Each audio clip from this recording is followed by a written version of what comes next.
जब हम सूती राती में सोचल सपनवा सहरा मिल गइल बा माटी में।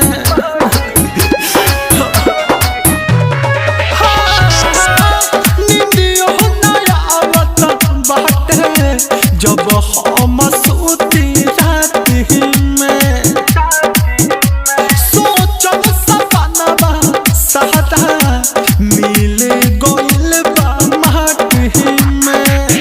बाके दोसरा के काहे भुला दिहलस उ तो हंसतिया हमके रुला दिहलस। प्यार के नाम सुन दिल हरकता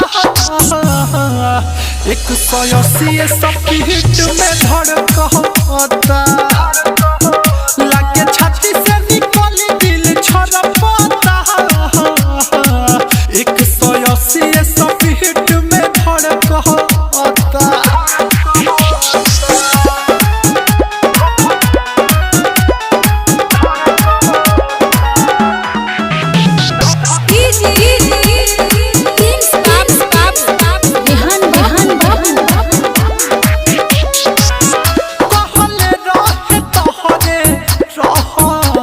मनवा में राखो तू सहबर हमरे आँखी के सोझा खोज ले लस दोसर लभर। हाय बाप रे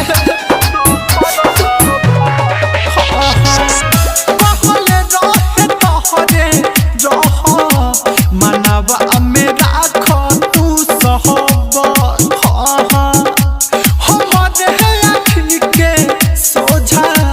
खोज ले लस दोसर लभर दिहल हसती पक के बिसहारी रे मन करता कि दी खूबे गहरी रे। सुन से सनत मनोज दिल तड़पता